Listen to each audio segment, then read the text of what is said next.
Hey guys, it's Melanie. Welcome back. I hope you're having a fantastic day. Let's do another in-depth perfume review. I'm gonna warn you right now, there is a dog behind me chewing on a toy. Sorry about the weird noises. He likes to hang out and I like him, and so we hang out together. Hopefully it's not super obvious in the video. All right, you guys, it is time, like I said, for another in-depth personal fragrance review. And today we are going to be tackling a dupe fragrance from Dossier. In full disclosure, I have been a Dossier ambassador for a long time. I think it's definitely been over a year at this point. And I purchased the fragrances myself, and every once in a while I do get a PR package from them. But I also regularly purchase the fragrances myself. This is a dupe company that I first discovered because they reached out to me and offered me to become one of their ambassadors. They'd seen me talk about personal fragrance on my channel before. So I do appreciate them being one of the first perfume companies that ever reached out to me. And I've really fallen in love with a number of their fragrances. I do really think that Dossier does an amazing job of being pretty darn true to all of the scents that I have tried in the past. Their take on Baccarat Rouge 540 to me is super accurate. Their take on Maison Margiela's By the Fireplace, spot on. The Armani C, I think, is also incredibly close. That one does have a couple of minor differences, but once it gets on my skin, I can't tell the difference. So the bonus that you're, I guess, getting with Dossier here is you are going to pay significantly less for any of the perfumes that you're interested in ordering. They also do a buy more, get more discount type situation. And then, you know, if you sign up for emails and stuff, they will also send you a code. Love Dossier. Tried so much from them. And today we're going to tackle a skin scent. This is their take on Juliette Has a Gun, Not a Perfume. That's the name of the fragrance, not a perfume.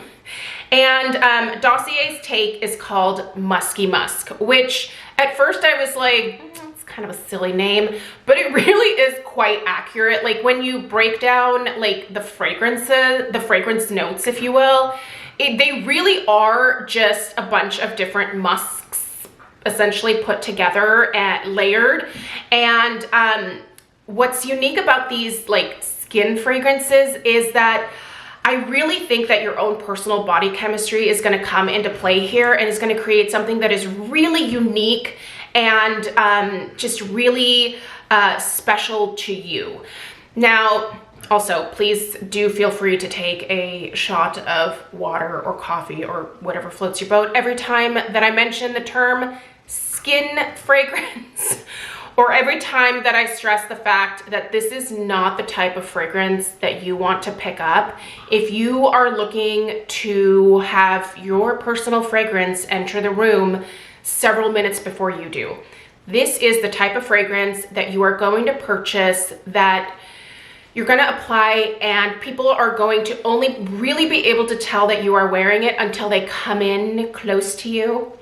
Fragrances like this, I think, are becoming a little bit more appealing to me. And don't get me wrong, I am one of those unfortunate people that loves to just pile on perfume.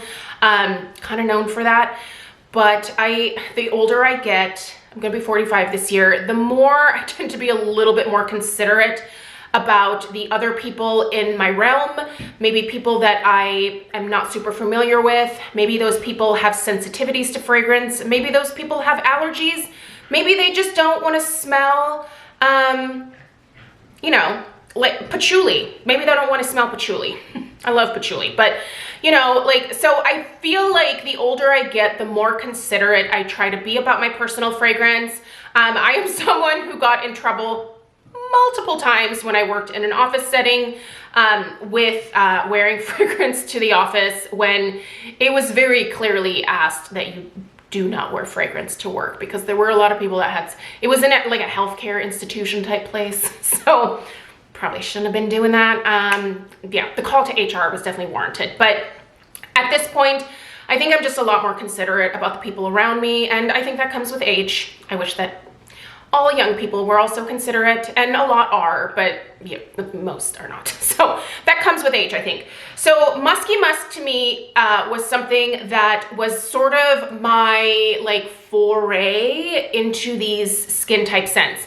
I guess the Baccarat Rouge 540 is another one of those fragrances where a lot of people don't really smell it on you until they get a little bit closer. And then when they do, they're like, ooh, you smell good. It's almost like that like pheromone type scent, right? So yeah, anyway, if you want to know where to purchase Dossier fragrances, I will of course as always leave a link down below. They also offer cash payment if you're interested in that, but let's get into Musky Musk. Okay, every time you order from Dossier, you're not paying for the packaging. I realize that this is not the fanciest bottle. This is quite simple, although I will say I always appreciate the magnetic top. I appreciate the clean lines. And then the label is very simple. It literally gives you your fragrance notes and then the name in red, and then there's a little Dossier logo at the bottom, and then there's a lot of white space here.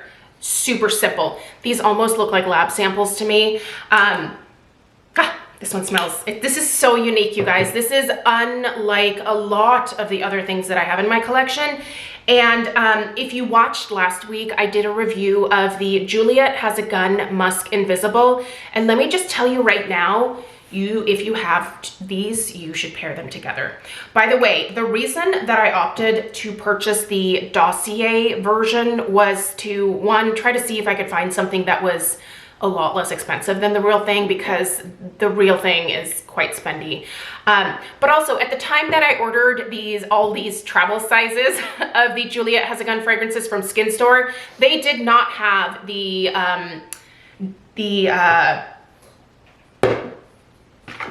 I just forgot the name of it, Not a Perfume.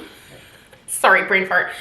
They did not have the Not a Perfume available in travel sizes, and I'm really trying hard, if at all possible, to stick to travel sizes for budget reasons, but also for just because I have a lot in my collection, right? So, but look how much I have used of this Musk Invisible. I'm probably gonna finish this before the end of the month, which this is why I like these travel sizes. I love finishing personal fragrance. So anyway, these two, ooh, these pair nicely together. If you have them both, you need to mix those two.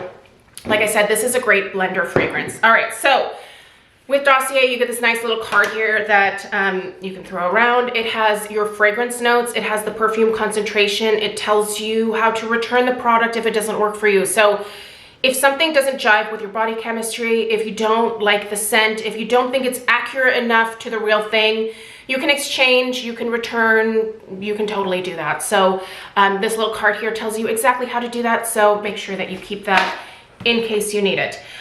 This retails for $29. I think that the full size of the Juliette Has a Gun Not a Perfume is somewhere around, I think they're $148. Does that sound right? It's like 3.3 fluid ounces. So it's a lot of perfume, but also it's still a lot of money. And I don't mind splurging on perfume. I do it quite a bit. However, if I can save a little bit, and in the case of this one, I think this is a great one to get as a dupe. This smells insanely accurate to me to what the real thing is, because I have gone into Sephora multiple times and have tested the Not a Perfume from Juliette Has a Gun on myself. So I already knew that I kind of liked this scent. And I figured if the $29 version works, then I'm gonna save myself a whole lot of bucks. And you guys, it smells exactly the same on me. So let's go ahead and read through the little blurb here. Oh, this video is getting a little bit longer than I want it to, but let's just kind of humor me here, because this is a totally different fragrance from what I normally go for. Okay, Musky Musk, inspired by Juliette Has a Gun Not a Perfume, is the UFO of the world of perfumery. Its construction focuses on high-tech and high-end synthetic molecules.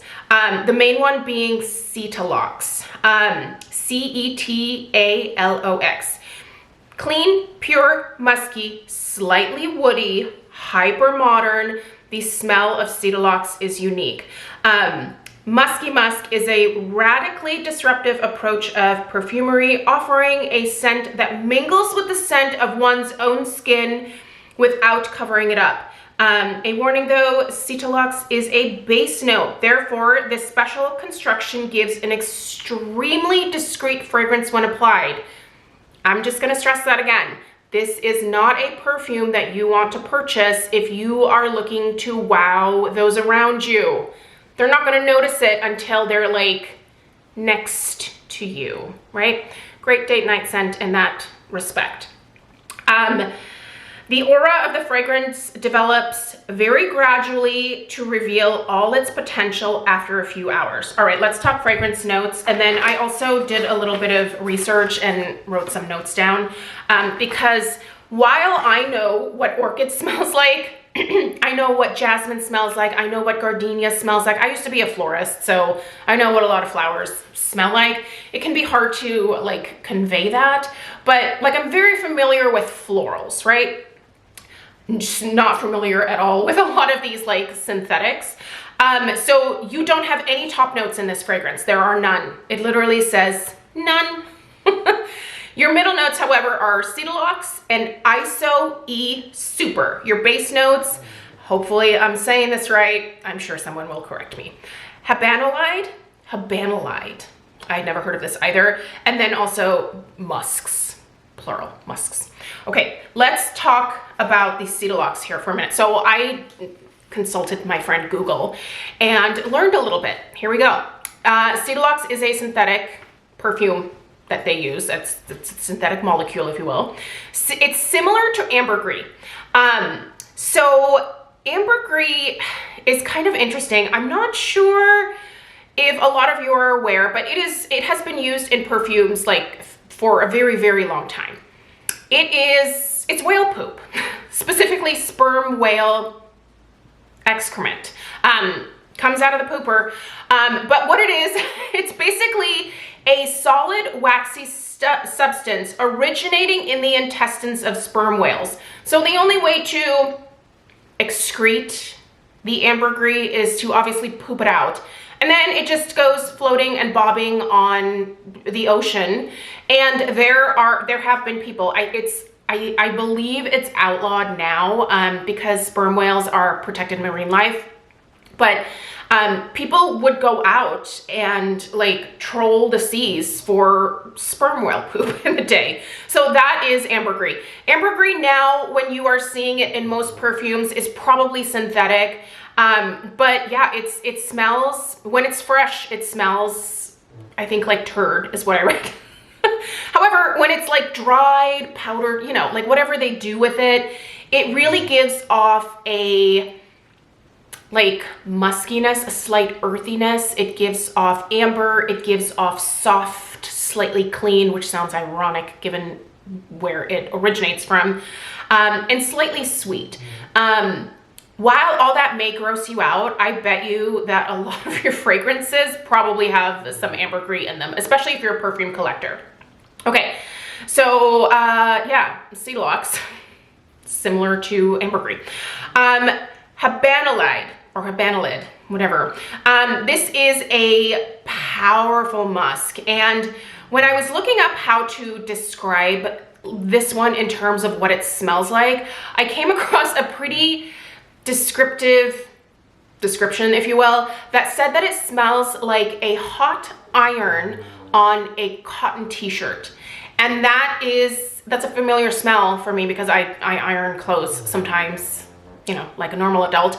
And so I know that smell, and it's very, very interesting. And I totally pick that up in here. That was a really interesting description that I saw, and it's quite accurate, at least to my nose. All right, this ISO E can actually be a natural or synthetic. And this comes off as dry, woody, cedar-like. It also can have aspects of ambergris, vetiver, as well as a touch of like a lighter patchouli type note. So I don't know if that helps you visualize this fragrance at all, but it's super interesting, you guys. Even when you're smelling it in the bottle, it's like, what is this? Like it's musky. Like that's the first word that came to my mind. I really do think it's aptly named. Musky Musk is a great name. Very musky, definitely slightly sweet. Definitely dry. Touch of woodiness for sure. Just really unique. But don't judge it based off of what you smell in here. Spray it. Also, I love the spray out of the Dossier fragrances. I love that like nice dispersal, like that mist. Yeah. Oh man, you guys, it smells so good with the Musk Invisible. I'm telling you, try it. It's so good. But yeah, this really does develop over time. So in terms of projection, this is not the type of fragrance that I said you should get if you are looking to convey, I'm wearing perfume. This isn't going to scream that. This is the type of fragrance that you would wear in a situation where you are unsure of the people around you. Maybe you're taking a road trip, you're stuck in a car or a van with people. Maybe you're going on a plane. Jeez, like that is not the time to like pile it on. I've always been respectful when I've gone on a plane. I've never piled on perfume then. But this would allow me to wear some personal fragrance on a plane without feeling like the people around me are gonna be like, you know, gagging on the patchouli concoction that I doused myself with prior to boarding. But yeah, so not much I can say in the way of projection. I will say the overall wear of it is quite long. I do find myself sniffing my wrists several times throughout the day into even the later afternoon hours, and I can still get whiffs of this. So I think it really does kind of blend in with your own body chemistry. And one thing that I've been doing with this, because this was so affordable, I have actually kept this next to the shower. And when I get out, while my skin is still wet, like I typically just pat my skin dry. And then I have been spraying this on and then going in also with an unscented body lotion. So I basically have this on head to toe. And then I will do like another light mist. And that I think for me is like, mwah, that is incredible. So anyway, you guys, I feel like that's pretty much all that I can say about this one. I would definitely recommend trying the dupe first. I mean, if it doesn't work out for you, they have a great return and exchange policy, but it's going to save you a ton of money from the, you know, undoubtedly fantastic original version. However, having worn both, one just, you know, from trying it on in store, and then this one from actually owning it, I can tell you that the performance is pretty much the same. So let me know if you have tried the Musky Musk from Dossier, or let me know if you have the original Juliette Has a Gun, Not a Perfume. Leave that down below in the comments. I do have, I think, 3 more of these Juliette Has a Gun fragrances in these travel sizes that I need to review for you guys. And I'm thinking about upping these perfume videos to twice a week for a few weeks, because I do have a lot of fragrances that I want to be able to share with you guys. So hopefully you're on board with that. If you are new here, I would love you to subscribe and give this video a thumbs up if you found it helpful. All right, you guys, I'll see you in the next one. Take care. Toodaloo.